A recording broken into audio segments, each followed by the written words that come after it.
প্রথমেই রইল সকলের জন্য শুভ নববর্ষের শুভেচ্ছা। তো দুপুরের খাওয়া দাওয়া দিয়ে নববর্ষের দিনটি শুরু করা যাক। পাতে ছিল সাদা ভাত, লাউ ঘন্ট, পাঁঠার মাংস। খেয়ে দিয়ে বেরিয়ে গেলাম রামকৃষ্ণ মঠে। মঠে গিয়ে একটু ঘুরছি ফিরছি, ফাঁকাই ছিল, বেশ ভালো লাগলো। মঠে গেলে তো বেশ ভালোই লাগে, সময়টা ভালোই কেটে যায়, বেশ ঠান্ডা ঠান্ডাও ছিল। তারপর ঘুরছি। তো আমরা মঠ থেকে বাড়ি ফিরে যাই। বাড়ি ফিরেই গরম গরম রসগোল্লা দিয়ে শুরু করি। পিৎজা অর্ডার করেছিলাম, পিৎজাও চলে এসছে। তারপর ছিল আরও 2 রকম মিষ্টি। নববর্ষ বলে কথা, মিষ্টি মুখ না করলে কি চলে নাকি। তো আবার বেরিয়ে যাই প্রাণের ঠাকুর মদনমোহন ঠাকুরের দর্শন করতে।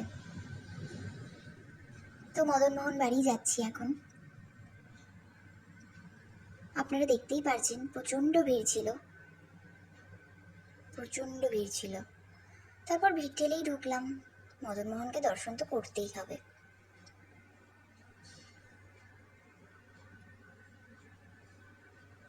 তো ভিড় ঠেলে অবশেষে মদনমোহনের কাছে পৌঁছাতে পারলাম।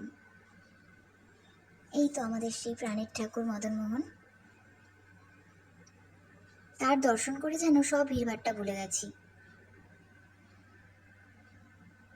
তো সেখানে প্রণাম করে একে একে আমরা সবাই প্রণাম করে নিলাম, তার দর্শন করলাম। ভিড়ভাট্টা যেন কিছুই মনে হচ্ছিল না তখন।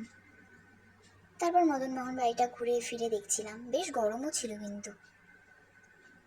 মা কালীর প্রণাম করে মদন বাড়ি থেকে বের হয়ে আমরা আইসক্রিম খেয়ে নিলাম, প্রচণ্ড গরম ছিল। তো তারপর একটু ভৈরা দিঘিতে হাঁটাহাঁটি করে বাড়ি ফিরে মটন বিরিয়ানি দিয়ে খাওয়া দাওয়া শুরু করলাম। রাতের খাবার সাথে ছিল কোল্ড ড্রিঙ্কস।